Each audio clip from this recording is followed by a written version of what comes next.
Don't you think it's fascinating that one of the ways in which spheres interact is via continuous functions? Such functions are called homotopic if there is a continuous disintegration between one and the other. And if we regard homotopic functions as being equivalent, then they become an algebraic object called a group, or more precisely, a homotopy group. Most English speakers probably didn't understand a word of what I just said. I didn't. My point is that language and fluency is a relative phenomenon. No one will ever be completely fluent in a language like English, for example, because it's spoken by so many different people in so many different contexts all around the world. You might be a native English speaker, for example, but that's not going to help you understand a math professor talking about topology if you haven't taken a math course. And I think that there are two myths about fluency in language that make learning language much scarier than it has to be.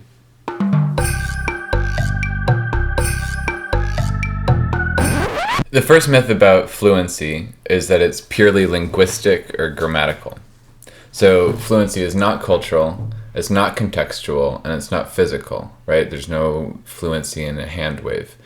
When I studied in Italy for a short while, I learned some Italian, and when I was there, I kept hearing the word ridotto. And I looked it up in dictionaries, but I couldn't find it until I asked one of my friends what ridotto meant, and he said that that's the Italian word for the red hot chili peppers. But if you don't have that cultural context, then that word wouldn't mean anything to you. So in that case, fluency wasn't about some definition, it wasn't about some grammar that you learned in a book, it was about a cultural context. The second myth about fluency is that it's a zero-sum game, right? Or it's a finishing line that you cross or something.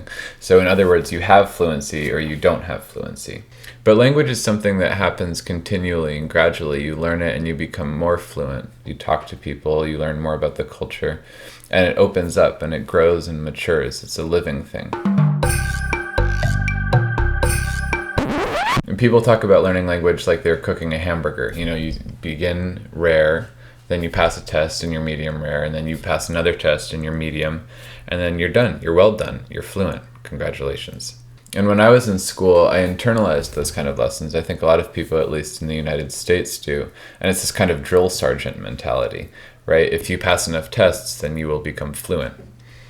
The rules of language and someone's fluency in language always happens within a context, and they happen relative to that context. So there are rules in language, right? There is grammar, but you learn those rules so that you can forget them. A friend of mine said that he felt like a tiger in a cage because of his English, because he didn't feel fluent. And so the idea is to forget that cage. Your use of language changes and matures, or it fades and grows, but it doesn't stay the same, and there aren't any hard lines.